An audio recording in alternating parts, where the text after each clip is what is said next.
Assalamualaikum warahmatullahi wabarakatuh. Kembali lagi bersama saya Dwi Setiawan. Dan dimana pada video kali ini saya ingin mereview presentasi dari kelompok 3 yang berjudul paragraf dalam bahasa Indonesia. Nah, langsung saja ya kita cekidot. Pertama itu ada pengertian paragraf. Nah, di sini ada paragraf adalah kesatuan pokok pikiran yang terdiri atas beberapa kalimat. Sebuah paragraf terdiri atas satu pokok pikiran atau satu gagasan utama. Nah, itulah pengertian singkat dari paragraf itu sendiri. Lalu di sini ada fungsi paragraf. Nah, di sini ada beberapa fungsi dari paragraf, namun saya ingin menyebutkan dua saja untuk mempersingkat waktu ya. Tapi ini sudah mencakup semuanya ya. Nah, fungsi yang pertama itu adalah paragraf dalam sebuah kalimat dapat menjadi pengantar sebuah ide. Isi kalimat dan kalimat penutup pada tulisan yang dibuat oleh penulis. Kedua, itu paragraf dapat membantu pembaca untuk memahami segala sesuatu mengenai isi dan topik dalam sebuah tulisan. Itu ada sedikit saya sampaikan tentang isi paragraf. Lanjut kita ke ciri-ciri paragraf. Ini kita harus baca sebenarnya karena ini ciri-ciri paragrafnya. Nah, yang pertama itu ada pada kalimat pertama atau nama paragraf harus masuk agak ke dalam dengan beberapa ketukan space. Jadi itu dia ibaratnya dia kalimatnya segini, kalau paragraf ya, ini itu.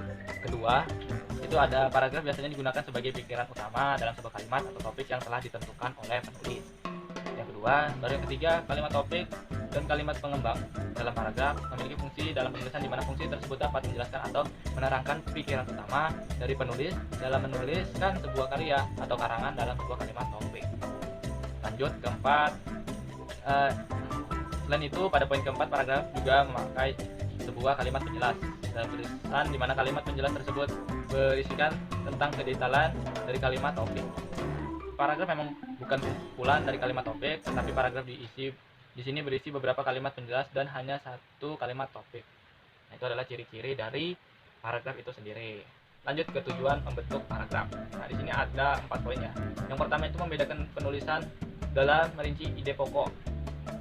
Kedua, membedakan pembaca dan dalam memahami pokok pikiran suatu karya tulis dan memberikan perhatian yang formal sehingga pembaca dapat beristirahat. 4. Dan yang terakhir, penulis dapat menentukan spasi atau membedakan jarak antara paragraf. Nah, itu tujuannya membentuk paragraf. Lanjut ke materi selanjutnya, ada jenis paragraf menurut letak gagasan utama.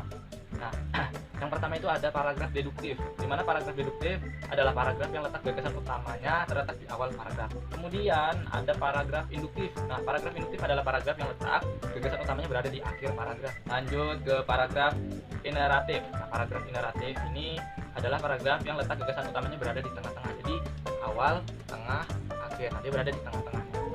Lanjut paragraf campuran. Nah, paragraf yang spesial nih ya. Paragraf campuran adalah paragraf yang letak gagasan utamanya berada di awal dan di akhir. Agak ribet ya menentukan paragraf campuran ini karena pokok pikirannya itu berada di awal dan di akhir. Tapi pasti bisa kalau mau belajar. Kita lanjut ke jenis-jenis paragraf berdasarkan fungsi. Yang pertama itu ada paragraf pembuka dalam sebuah karangan, kecuali karangan ilmiah. Paragraf pembuka umumnya ditulis untuk memancing rasa keingintahuan pembaca terhadap isi artikel secara keseluruhan. 2. Paragraf isi. Paragraf ini berisi bagian-bagian pokok dalam suatu karangan. Lanjut ketiga, paragraf penutup. Paragraf ini biasanya berisi kesimpulan, saran, harapan, ringkasan, dan penekanan kembali hal-hal penting yang terdapat dalam setiap karangan. Terakhir ya, yang keempat itu paragraf penghubung. Nah, paragraf ini fungsinya adalah untuk menghubungkan antara paragraf satu ke paragraf lainnya atau karangan satu ke karangan lainnya. Lanjut ke jenis paragraf berdasarkan isi. Pertama, paragraf eksposisi. Nah, paragraf eksposisi adalah paragraf yang isinya bertujuan untuk memberikan penjelasan atau pengertian secara singkat dan padat. Kedua, ada paragraf deskripsi. Paragraf ini adalah suatu kalimat yang memaparkan isi gambaran pada suatu keadaan atau sebuah peristiwa yang bentuk tulisan sehingga pembaca seolah-olah dapat melihat, mendengar, dan merasakan serta mengalami peristiwa tersebut.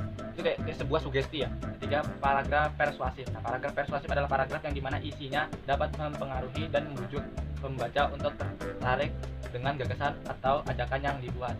Lanjut kita ke paragraf argumentasi. Nah, paragraf argumentasi ini adalah suatu kalimat paragraf di mana isinya dapat meyakinkan pembaca sehingga memperoleh dan menerima gagasan dalam sebuah karya yang ditulis oleh penulis. Nah, yang terakhir itu ada paragraf narasi. Nah, di mana paragraf narasi ini adalah suatu kalimat paragraf di mana isinya menceritakan suatu peristiwa atau sebuah masalah sehingga membuat pembaca menjadi terhibur atau terharu. Nah, oke, mungkin sekiranya itu saja yang dapat saya sampaikan pada materi review yang ketiga ini ya, pada video kali ini. Jadi kurang lebihnya mohon maaf. Saya Dwi Setiawan pamit undur diri. Assalamualaikum warahmatullahi wabarakatuh.